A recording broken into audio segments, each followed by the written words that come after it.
Dude, Is it like a cheesesteak place in Manchester? Huh? I don't know. You're saying your relationship with Nick will change forever, so like I feel like it's too complicating. Because where I've had the best cheesesteak is not in Philly or even the surrounding area, and I feel as though Nick is somebody who would be like, well, it's not authentic, so like, fuck it. I mean, Nick's like a cheesesteak truther or something. Like it has to be from the source. I think Nick has that opinion on many different things. I think cheesecake might be one of them. So I don't want to open a can of worms that we just tell me. To. I just want to hear what state. Ohio. Oh, that's what I figured. Okay. I haven't had many cheesesteaks either, but I have had this one recently. So much so that I know what it tastes like. But again, the difference is like that was just cheese and steak. Well, yeah, that's what a cheesesteak is. Right. So I'm saying that there might be other factors in the other one that would not make it authentic. Like a pizza steak. No, it was still like cheese and steak, but there's just like sauces and stuff added. Yeah, that's what a pizza steak is. Oh, I see. I thought it would. Yeah. I don't know. Like it's like mystery sauce. Like a Chipotle cheesesteak. It sounds like you're having. No, it wasn't anything like. So it wasn't anything like a buffalo chicken pizza. Like it's not like that. It's not like bastardizing. It's just how somebody prepares like their cheese. Pizza. That's good pizza. It's fine. It can be good, but if someone's like my favorite pizza is buffalo chicken, you look at them different.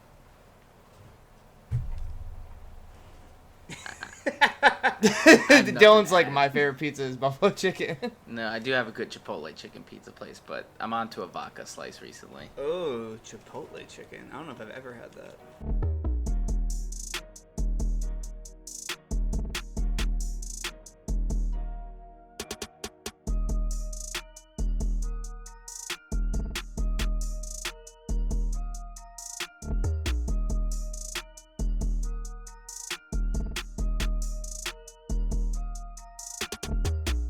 The NAFTA Podcast.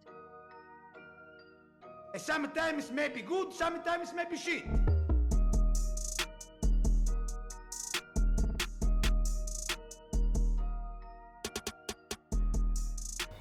NAFTA Podcast, we're back, episode 173. Dylan, Michael on the pod with me, Nick. Dad, what is Nick doing? Do we know? I don't know. Who knows? Probably selling furniture. He's recovering. Yeah. Because he's old. If anyone needs any furniture, fire sale going on in the Tucker household. I think he's actually almost liquidated, but big time news for him out of that. The other big news is the first ever NAFTA get-together, if we want to call it that, was this weekend in Philly. We saw 3 games: Chelsea, Brighton, Fulham, Brentford, and Villa, Newcastle. Michael, you good? Sorry, you kind of threw me off there. My hat was like. Oh, you're good. I think my face is crooked. I don't know. Dude, I was literally looking at the video before we started, and it looked like my right lip wasn't moving, and I thought I was having a stroke. Yeah, I was like, damn, do I need to call 911? Dylan in tip-top health, though. Anyway, we were in Philly. We got to see some games. We got to experience some fandom. We got to experience some bad fandom as well. We had a cheesesteak, as you heard in the open. Guys, where do you want to start Philly-wise? Great experience. Great city. Morgan and I stayed Sunday night at the Cambria in Philly. Like, I don't know what the big building is. Is that like the Capitol building or some shit? Definitely not, because the Capitol's Harrisburg. But you talking about the Ben Franklin City Hall? Yeah. Yes. Okay. City Hall, Capitol, whatever. Very cool little scene when you're like driving down the road, and I thought it was cool. And then the link was nice. I liked the area. The food they had was really good. Alcoholic beverages were quite nice. I can't lie. And I thought the Xfinity, right, is what it is. Yeah. Mm-hmm. I thought that was cool too, like the multiple different bars and vibes you can have in there, and then the big TVs and everything. Like, very cool experience if you're going to watch any kind of sports. Yeah, I was impressed by the link. I've been to almost every AFC East. They're the NFC, I guess. Never mind. I've been to the Commander Stadium. I've obviously been to MetLife. The link's the best out of those three. I mean, that's not hard. It's on par. It's on par with Cleveland. I think First Energy's dope. It's all right, right, Michael? No.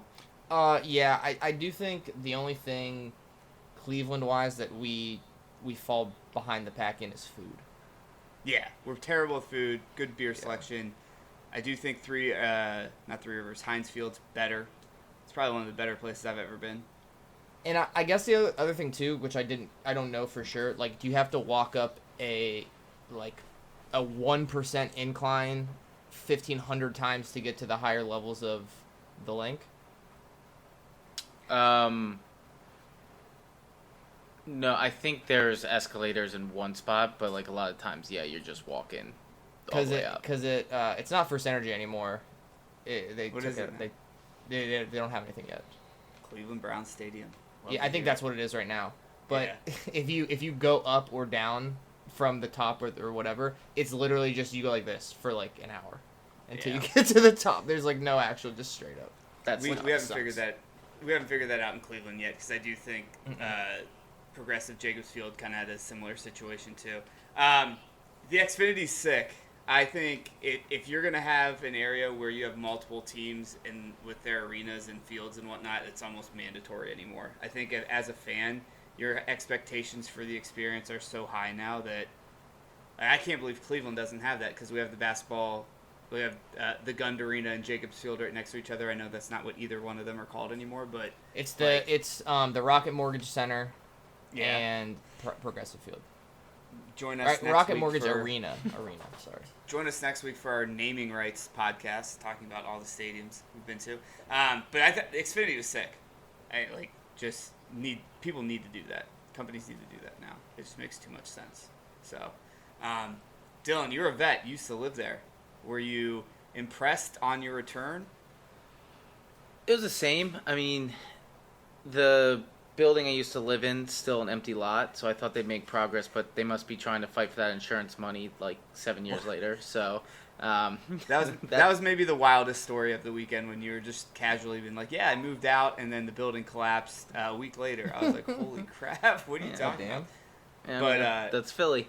And then I felt bad, but I think I got confirmation from my cousin and his girlfriend that it's a summer thing, because everywhere I brought you guys that used to be like these hot spots in Philly were not very crowded, and I felt bad about it. But you know what? I think we're the type of crew that was only going to talk to ourselves at the bar anyway, so it wasn't that big of a deal. When you're going out with two dudes that are married, one guy's that's engaged and the other guy has his girlfriend there, it was kind of like very insular. I do think you didn't have to worry about that at all. Yeah. And I'm a friend around me talker for the most part. Yeah, I mean, and we did make some friends at Xfinity. Like, shout out to the Toronto crew if they actually listen. But it was a good time. I still think the stadium's gross, so I have different feelings about you, but that's for other reasons. But other than that, it was a good time. Yeah, our seats were actually pretty decent too to watch the game. Like, I haven't cracked the code on where's the best seat to watch a soccer game, because I do know when I go to the horrible setups at Yankee Stadium and Citi Field for NYCFC, I'm always behind the goal. And then Gold Cup, I was behind the goal, and I think I'm ready to try to go midfield boy on them soon. But I kind of liked our seats; they weren't bad at all. No, it got us in the action of some true English banter, which is all we really needed. Yeah. So let's actually start there. First match we went to was Saturday night. It was Chelsea 4. It was Brighton 3. We got to see goals from Danny Welbeck, Nkunku, Mudryk, Gallagher, Jackson. Pedro had a pen for Brighton, and Undav with the last goal. Brighton also got a red card that game. We sat in the Brighton fan section that had some Chelsea people sprinkled in. I don't think anyone would be shocked for us saying that Chelsea definitely numbers-wise had the most fans over the whole weekend. But if you remember correctly, if you can think through the drunken haze, the upper deck was filled up too. And that Fair. one. Yeah. Yeah, that's fair. Yeah. So, and then Sunday we had the double dip, the double header, Brentford Fulham, where I do believe it ended 3-2 Fulham. It did. Wilson, Reed, and Vinicius had the goals for Fulham. Wissa and Ayer had the goals for Brentford. We sat in the Brentford section, which was entertaining to say the least. And then last game was Newcastle Villa. It ended 3-3. This was the best game on the field for sure. Watkins and Buendia scored for Villa. Buendia had the brace. And then Anderson, Isak, and Wilson scored for Newcastle. Michael, let's start with you. Again, we sat in the Brentford section, we sat in the Brighton section, and then we were right next to the Villa section for that last game. But you really got to sit with fans of every team for the most part. I mean, outside of Fulham. I don't want to give away my rankings, but where the hell were you at? Go ahead and give me your top 6 of these fans. Okay. Number 1, Brighton. And Okay. they can thank, I don't remember her fucking name, but Let's go Donna with too. Donna Bonnie. too. Donna too. Bless sorry. you. Donna too. This wonderful older woman and her husband who are from Brighton. They're following the team Yeah. around. Let's roll through the rankings and then we'll all go through each of them at the end. Oh, I think okay. it's just easier that So way. I got Brighton. I'm gonna shock you guys. Brighton, Villa, Huh. Chelsea, Oh God. We have different rankings. Yeah. Brentford, Fulham, Newcastle. Interesting. Okay. I can see where some of this reasoning is going to come into play here in a minute. Dylan, what were your top 6? For stories we'll jump into, I enjoy comedy. Brentford's number 1. If the Wolves get relegated, just the fans around us will make me a Brentford fan if I have to wait for the Wolves to come back up. I'd say I can't put Brighton number 2 because Donna 2 only likes Michael and wouldn't actually talk to me. So Yeah, fuck you. I'll go Brentford 1. I'm gonna say Newcastle 2. Chelsea 3, even though they were delusional with some things that they were saying around us. Villa 4. Who am I missing? Brentford's last. You No, mean Fulham. So then Brighton's Brighton 5, Fulham last, 6th. interesting. Very, my very rankings. interesting. My rankings went Brighton 1. I think I would definitely go Newcastle and Villa 2 and 3, and I think it's interchangeable. I can separate the fans from the artist of the person we're going to talk about here in a second when it came to the Newcastle people. 4 was Brentford, and it's funny, on the drive home, I told Michael and Morgan and Alexis, our significant others, I was like, I already know we're going to do these rankings, and Brentford's going to be number 1 in the Tuckers, and I'm going to think of them as 4th because I have a messed up brain.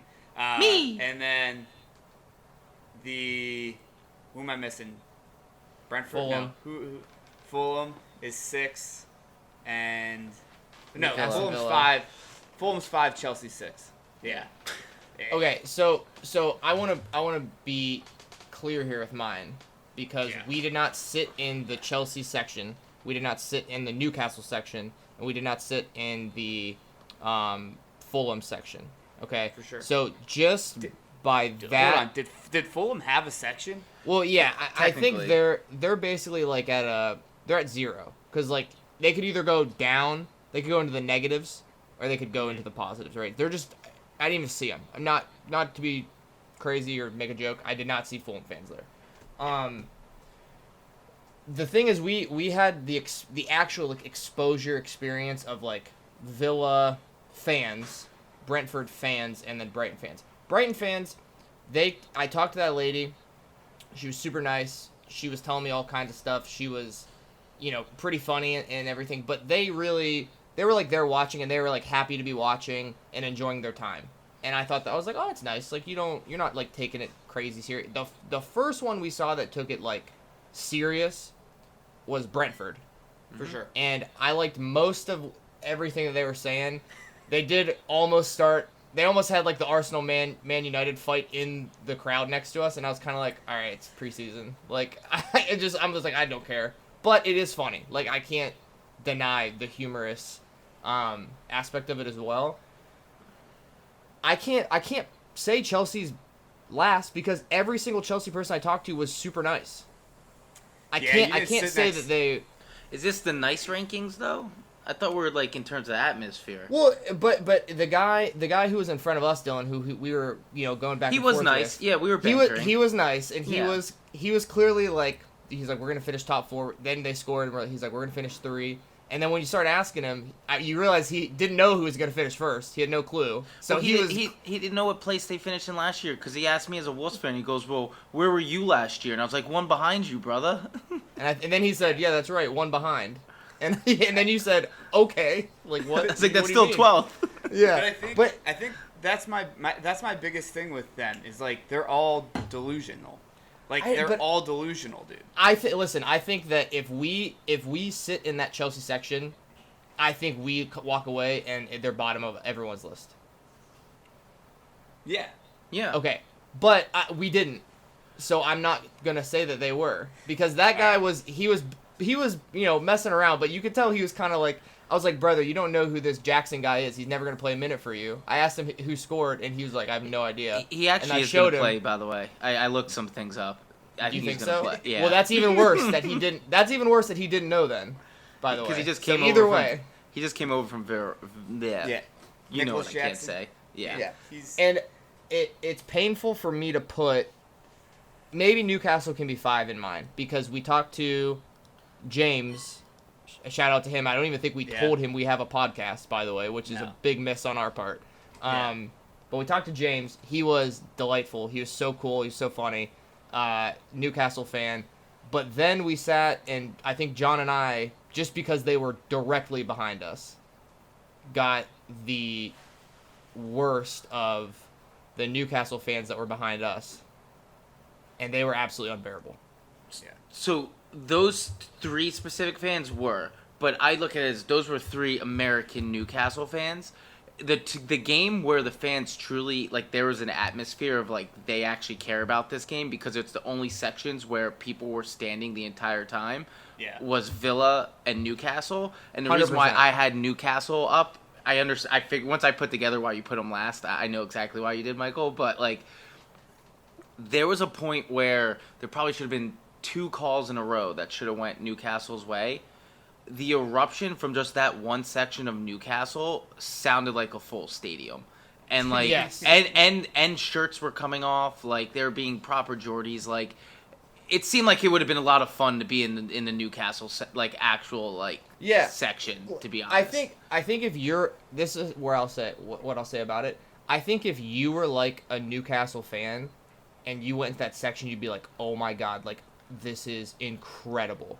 Yeah. And I even think if you're just like somebody who is, I also was like, I had a Villa shirt on, so I was also just kind of be like, oh, I don't really want to say anything because like these dudes behind me will give me so much shit, and I did not want them to talk to us because then it would have just been like, oh Jesus. Yeah, you don't engage with people that were doing what they were doing. Like it's there's no winning. I told this to John, and then I think John wants to get in on this too, but I said like, you get on the internet and you read like comments of people who spend 18 hours at their computer or on their phone all day, and they're just like, you don't know ball, you don't know ball, you don't know ball, zero ball knowledge. I was always just kind of like, that's just some shit that people say. The people behind us literally had no clue. Yeah. And they thought they did. They were like, the dad is explaining to these kids like what preseason is, all this stuff he's going. Alexander Isak gets the ball and they're like, St. Maximin. And he's like, no, that's Isaac. Or Anderson gets the ball and he's like, why is Trippier up on the left side? Yeah, and I'm like, what the the kid- fuck are you the kid talking was about? They called The kid was Trippier a like- striker 3 times. Yeah. That's what I was just gonna say. The kid was clueless. What I'll say, I totally agree with Dylan. I wasn't gonna let these 5 morons behind me ruin my view of the entire Newcastle section from across the stadium, of them just standing the entire time. The Villa section stood the entire time too. That's why I kind of had them tied 2-3. I'll give the edge to Newcastle though, because the local bar that we go to watch games, Floyd's here in Brooklyn, the bartender there is the most amazing woman in the entire world. She's a huge Newcastle fan. Newcastle fans don't go to this bar, but she shows up every morning with her little Newcastle flag behind the bar and talks shit to everyone. She's amazing. Some of the pictures coming out of her going to Philly and being in that section were hilarious that the bar posted. So I was like, all right, automatic. I'm giving them the second thing. Brentford, I had fun. I was really impressed with how many fans there were of this team. They had a whole Saratoga, New York section there, which I was like, what the hell? Like, that's nuts. The only thing that kind of threw me off is I was like, and again, I told Michael, this is like me now being a libtard dad. I don't need to chant anything when someone's injured. I'm kind of cool with that. That's a Philly thing. That wasn't them. That's a Philly thing. That's Philly. Like, okay. Right. What they were saying has been said at Union games plenty of times. That's a Philly thing. Okay. Just throwing that like, out there. I don't want to sound like it's your typical lib cuck here, but I was like, all right, dude. Like, the guy ended up separating his shoulder too. Like, that sucks. That's a big injury for Fulham, by the way. Yes.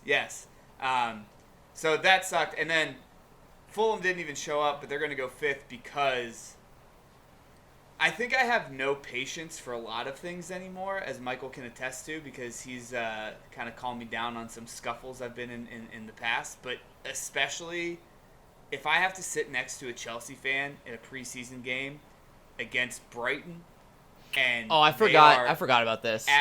They're absolutely getting horny in real time about one interception from Malo Gusto in the 3rd minute of this game.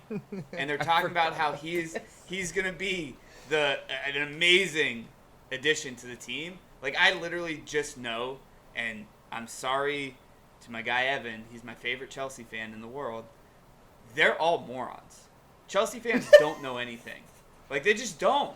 Like, they make a signing, and they're just like, this is going to solve all the problems. Like, they're all amazing signings. And I think what has led all of us together is we like to joke, but we all know deep down there's that little voice inside that's being like, I mean, Dylan, we're going to talk about it later with your team. Was this a good person? Kovacic? You don't hear me talking about Kovacic. I don't know what the fuck's going to happen with Kovacic. Like, I don't think that was that good of a signing. We'll see. I didn't talk about Manuel Kanji last year. I just hate when people are boisterous for no reason. Well, the other thing... Oh, go ahead, Dylan. Sorry. Well, I was going to bring us back on a lighter note, but if you're still on the Chelsea shitting train, just I'll let you go. The thing about Chelsea fans that's kind of like, I forgot about that for sure.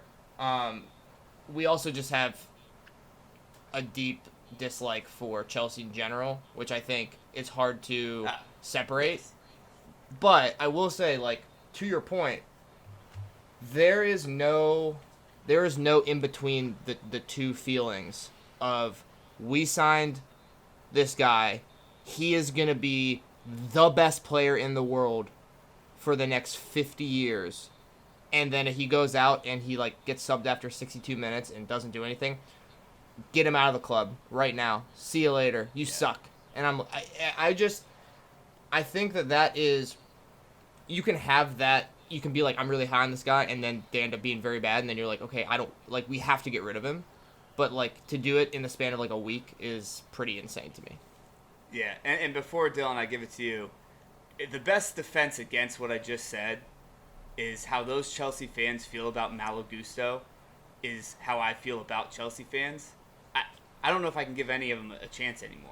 Just like they think he's the greatest thing in the world. I just think they're the worst, and maybe I'm blind. I got to meet some good Chelsea people. Gusto. I just got to meet some good Chelsea people. You gotta get the sour taste out of my mouth at some point. But for right now, I'm over it. Dylan. I just wanted to give, before we probably transition to the games, I would like to give my 3 highlights from the fan sections in terms of going back to my boys at Brentford. There was like a group of I'd say like 6 or 7 that like were truly from Brentford, like to the right of us as a group, as opposed to like there was more Brentford fans actually from England over there, but they were the ones leading the charge, and they were standing, and some people, Donna One, who was the attendant, was trying to tell them to sit down, and I heard the conversation of them be like, why would we sit down? Like, I don't know how you do it in your country, but we stand up for the games, which also I appreciate, while they're chanting everything.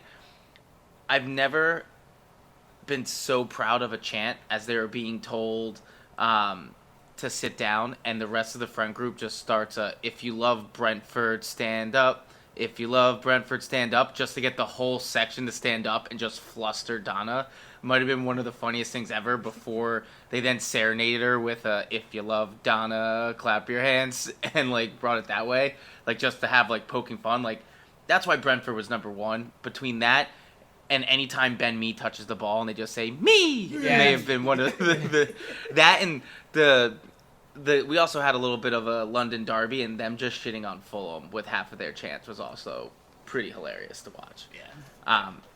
My other highlight, which I don't know, Michael, if you want to take it or not, is with your best friend and her cane. If you'd like to take the reins on that one. so Chelsea were like winning 4-1 or something like that, 3-1, 4-1, and Brighton's coming towards us, and they get a penalty, and João Pedro is about to take it, and this guy like 2 rows in front of us puts his phone up like super high to get the video, and his friend is literally doing the same thing right next to him, and he could just send him the video, and the Brighton fan next to me grabs her cane and just punches him in the back with it like twice and tells him to sit the fuck down so she can because she couldn't see it because his phone's so damn high, and the guy looks back, and I've never seen fear in someone's eyes like more immediately than that kid. Like that kid was like, she will beat the shit out of me. Donna was great. I only got the and then tail she on goes, Donna. she did it, and then she goes, that was pretty mean, but I can't see. And I was like, you gotta go for it, girl. Do your thing. Yeah. D2, the mighty Brighton fan. All right, and she gave me a hug. When she left, she gave me a hug and kiss on both cheeks, so I was definitely her favorite.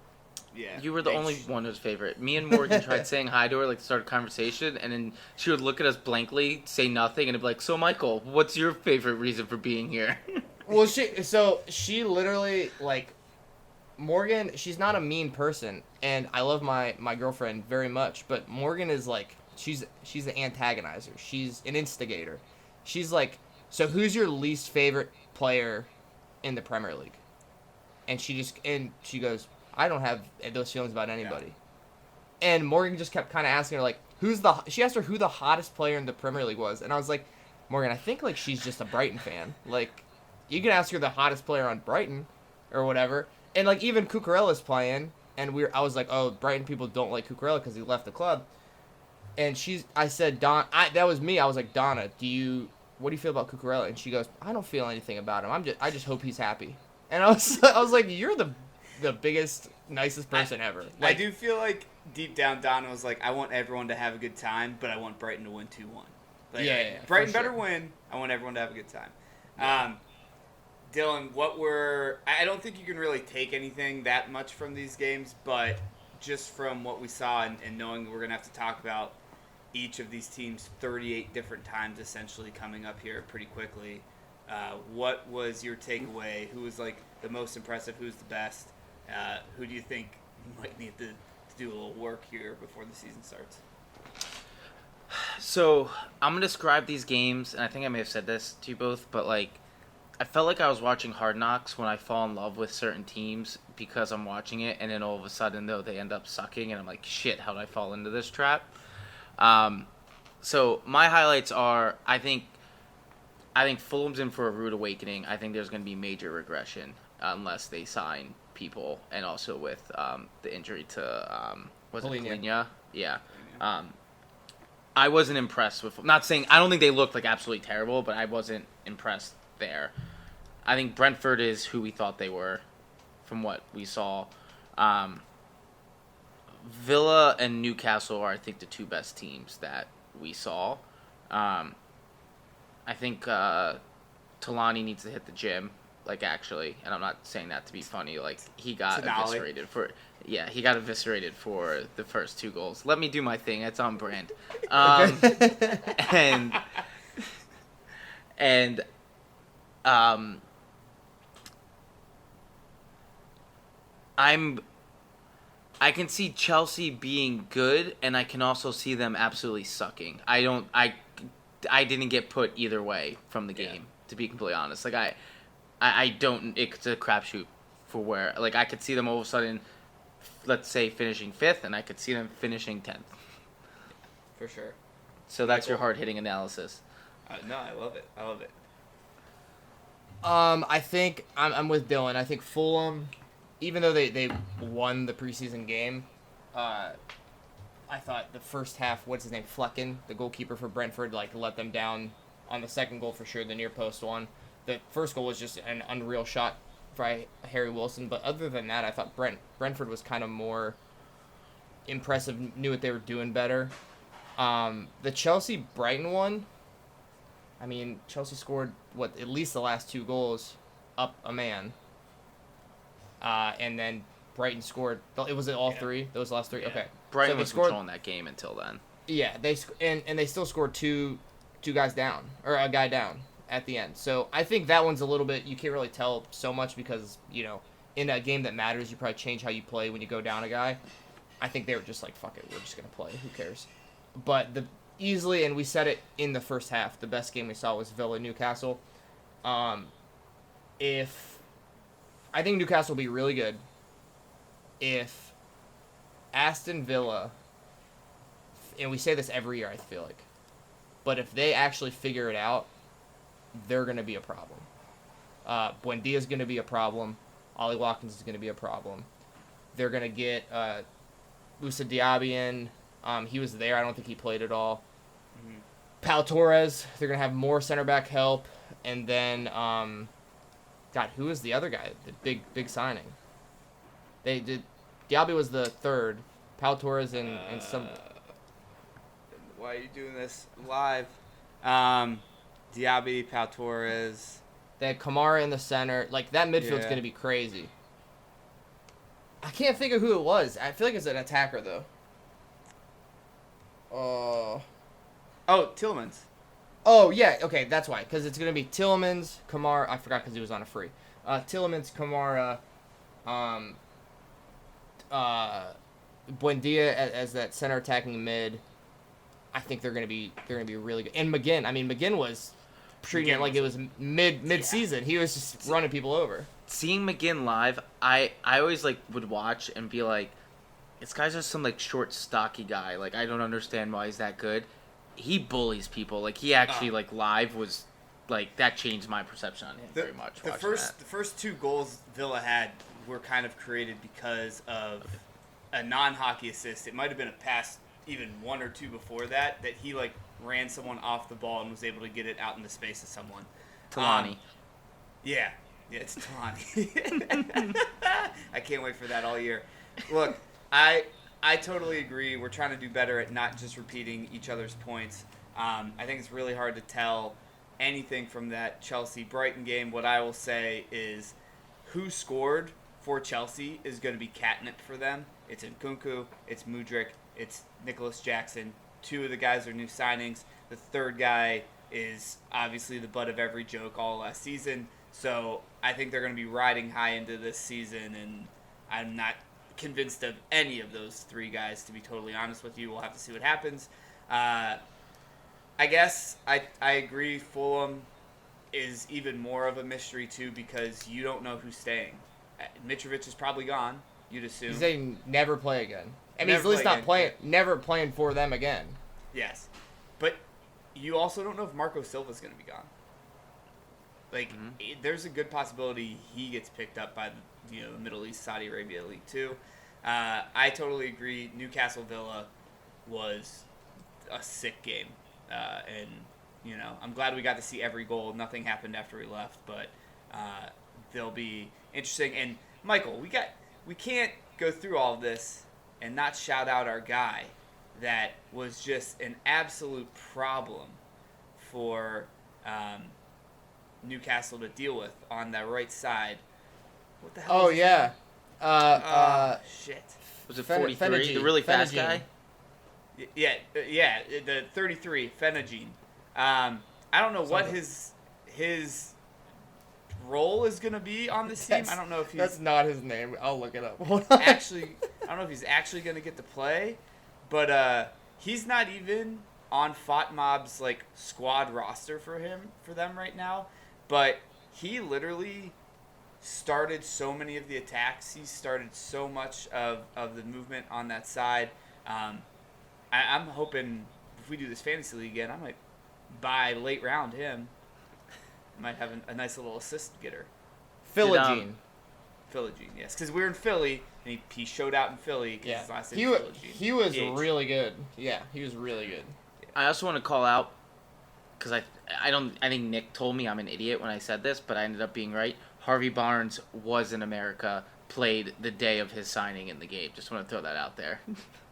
Oh yeah, good for yeah, him. yeah. I did tell a few other fans too. I was like, Mitrovic didn't even make the trip, and then I was getting my second Dippin' Dots of the day, and I looked up at the TV and there was Mitrovic on the sideline just chilling, and I was like, I'm not gonna tell them about this, but it's totally fine. Hey, all in all, I yeah. want to say though, John McGinn on Jaden Philogene Badassi, I think is how you say his name. Mhm. When he came to train the first time, he was quite sure he wasn't mature enough. Then he went to Cardiff, was on loan at Cardiff, and kicked it up and down the pitch in his comeback, ready to make an impact. Love it. He's going to be good. He would, dude. Listen, I'm sure it's a little bit lax in preseason, but I was just every single time he got the ball down the right side because they were playing Newcastle. I was like, there he is again. There he is. Look at him go. Cook. He's gonna cook. That's $3 more mil value. And I was telling the Newcastle people behind us. Do you think though it was a little lax because they play each other first game of the year too, so don't want to give too much away between those squads. You'd think that, dude, but if you look at those lineups, I told Michael this. I was like, I really felt like they had 8 out of 11 people that would start for both sides. Like I actually thought it was a pretty good squad, pretty good starting 11 for both sides. Yeah. Emi Also- Martinez doing his shithousery too to get the crowd going was also very fun to see live. Yeah. Yeah. Well, he's just great. And I can't say it on pod, but I don't know if you guys heard the chant the Aston Villa was singing about him, but I'll tell you after. Okay. And mothers, we have mothers listening. Or else I would say it. Yes. just so I can get my whole point here, Douglas Luiz, John McGinn, Tielemans, the guy that I just said that they signed. Now I forgot again. Oh, Tielemans was it? Ramsey, who played a lot last year, probably not even in that starting lineup now. Yeah. They're gonna be that midfield is gonna be scary. Yeah, it'll be good. All right, Philly was a success. Had a ton of fun. Buen dia. Sorry. Buendia, yeah. Philly was a success. Had a ton of fun. Great Airbnb pick by Dylan. I mean, all in all, I think it was a great experience, great weekend. I love Philly. I know I'm not going to make the baby New York joke, although it is, but it's always a great time. 2 other things I definitely wanted us to chat about. One is the U.S. women played Vietnam. They won 3-0 for their first game. Was it 4? No, 3. I'm just Just 3. sad. Okay, yeah. You keep making faces and I keep having to react to them. They got the Netherlands at 9 p.m. on Wednesday Eastern Standard Time, so you can do the math if you're in other places listening to this. But I just want to get your guys' take. I think it was pretty sloppy. I don't think it was their best, but would love to see if you guys have any other thoughts. That's what I thought too. However, this tournament has been very sloppy across the board. So PKs in like every game, right? So like yeah, and like there hasn't been as much scoring as I think they thought like some of these top teams would get. Like France tied Jamaica, which shouldn't be a thing. So like I don't know. I'm hoping they're working their way into it, but like the real test is on Wednesday. So that'll be where we'll be able to gauge where they're at. For sure. Michael, anything to add? Yeah, I agree with what Dylan's saying. I think a lot of times you can be disappointed in, not winning 3-0. The game was never going to go the other way. They had control pretty much the entire game. You miss a penalty. And then, I mean, realistically, like, some of those shots, wasn't even really, like, skill or lack of skill either way. It was just, like, how the hell did that not go in? Yeah. Kind of shit. So, be happy that they ran the game against a team they should have ran the game against. Yeah. I think they ran it. I think, to Dylan's point, I was expecting a lot more boat races. I was expecting to see a few score lines that are like 8, 9, because if you recall, we made that bet. Hopefully, I don't know if you put It's not going great. Yeah, it doesn't look like it's tracking well. Put it that way. All right, the previews for the Premier League is going to be coming in the next couple weeks. I don't think the games don't start for another 4 weeks, so we have some time that we're going to put those together. We want to make sure everyone is on the pod, but because Dylan's on, and because he is not only our MLS expert, so to speak, but also a Wolves fan, there's 2 teams that I just want to get a few words about, and one of them being Wolves. You can expand even more if you really want to. One, Inter Miami completed the signing of Iniesta today. They're still trying to get Suarez. They already got Jordi Alba. They already got Busquets. And obviously they got Messi. Have you seen anything MLS-wise where they're just like, wait, hold on a second, isn't this cheating? Educate us. So, I haven't, and I think I told you, I don't understand how they're doing this, because I'm just I'm like looking this up right now to make sure, but you can only sign 3 designated players. Yeah. So, and does that, I'm pretty sure that means non-CONCACAF nations. correct. They got an extra slot just today. Did they? How'd that They're gonna happen? The they're gonna MLS try to just use gave it. them that? I have no idea how. I don't know anything about the MLS. So I do know that you can trade these things like draft picks too, but my only thing was like, I got it. I figured it out. okay, Sorry, Wikipedia just gave me the answer, because I've been understanding the designated player rule differently, because it's nicknamed the Beckham rule. Fun fact. okay, Ironically enough, because he's the one who found a loophole.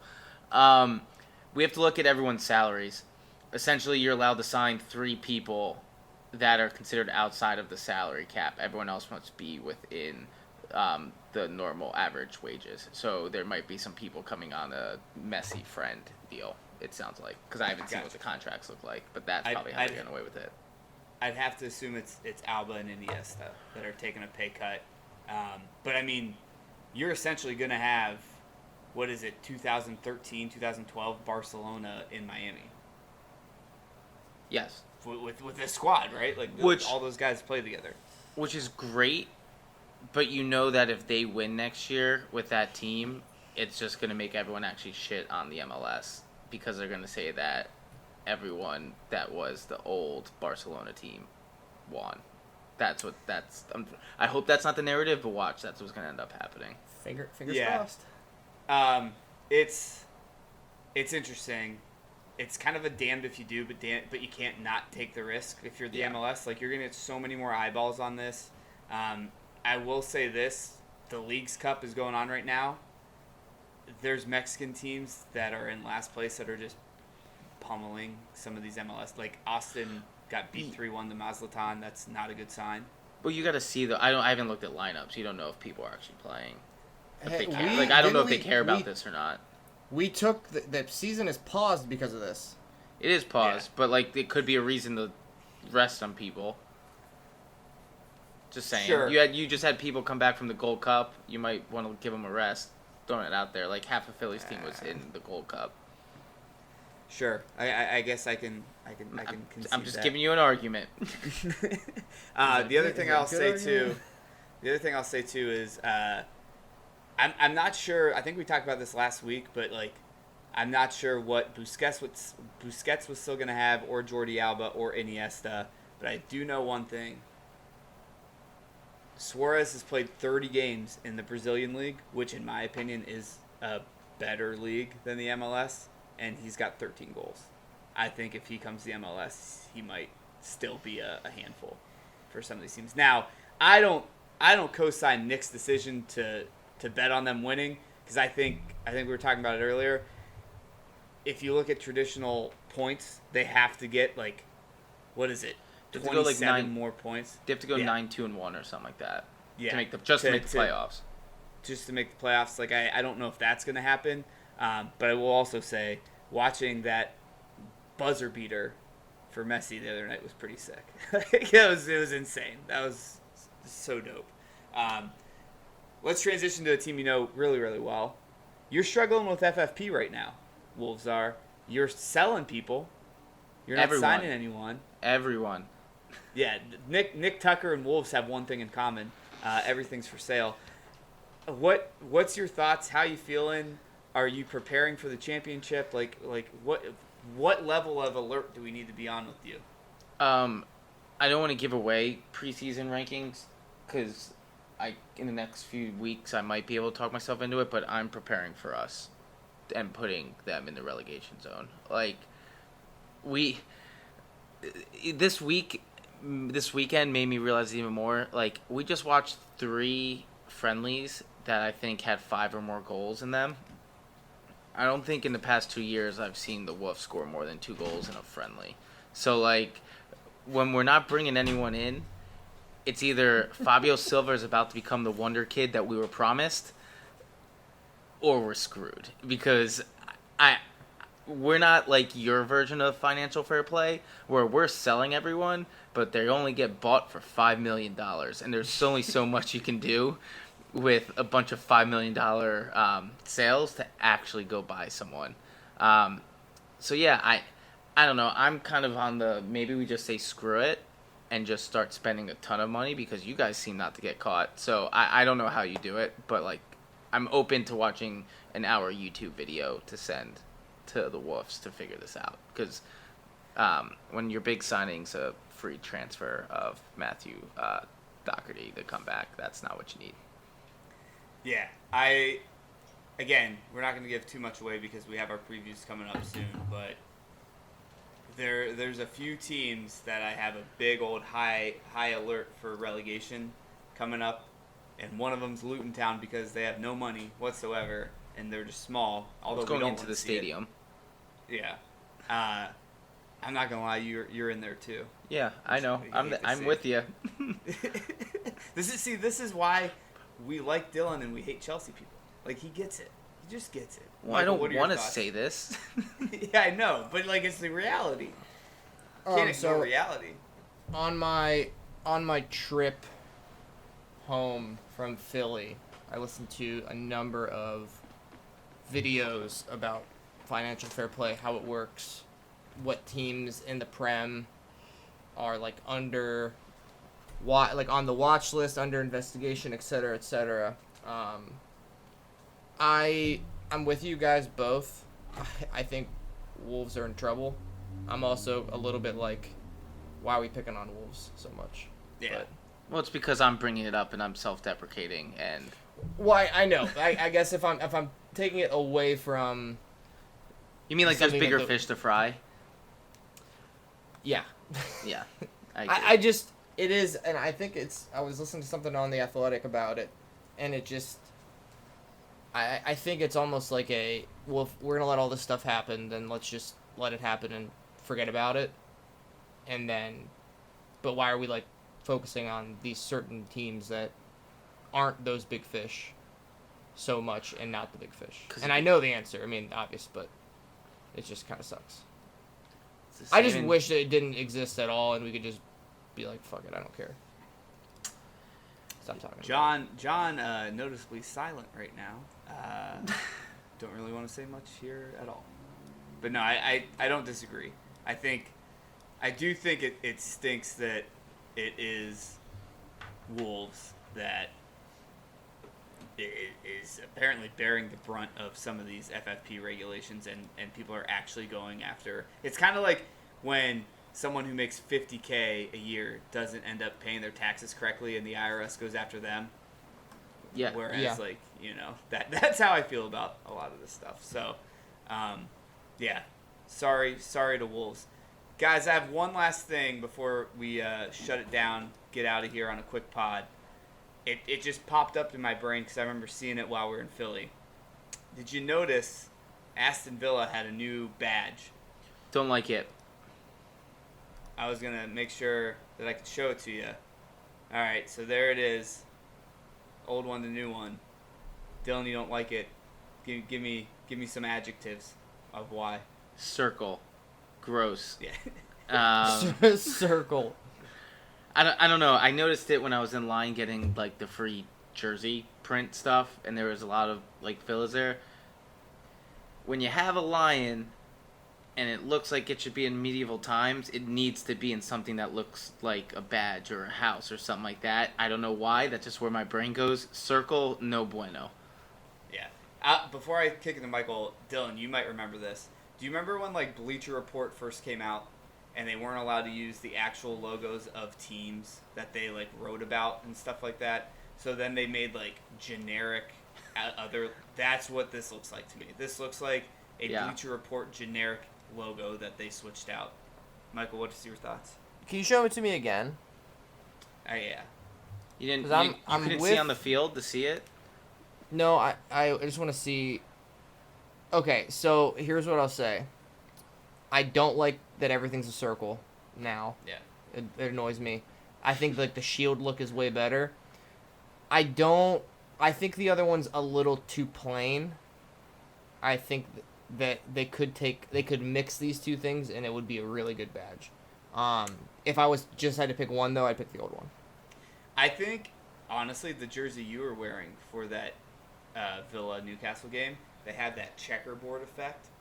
Mm-hmm. I think if you don't do the circle, you keep that, whatever you want to call it, an upside down house that Dylan described shield. very well. It's a shield, sure.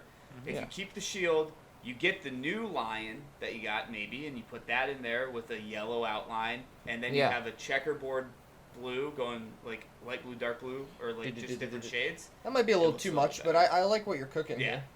I think you can start there and then get rid of what you don't like. Put it that way.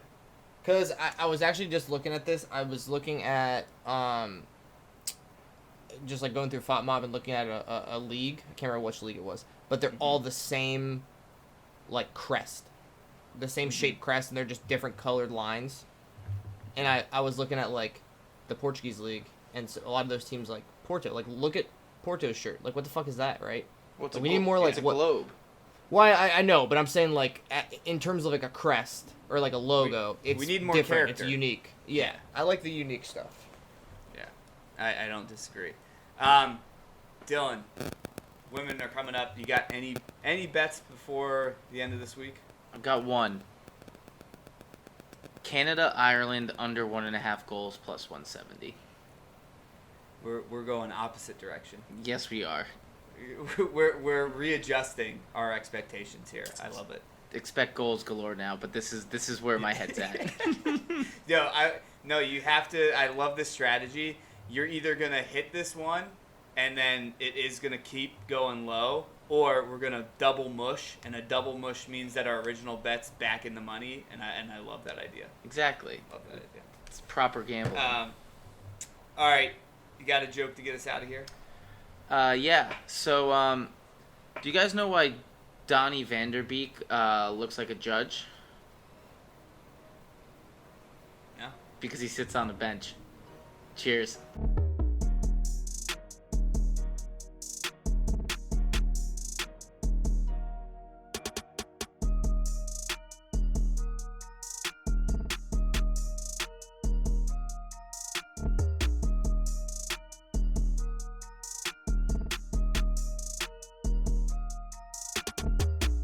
The NAFTA podcast. Sometimes maybe good, sometimes maybe shit.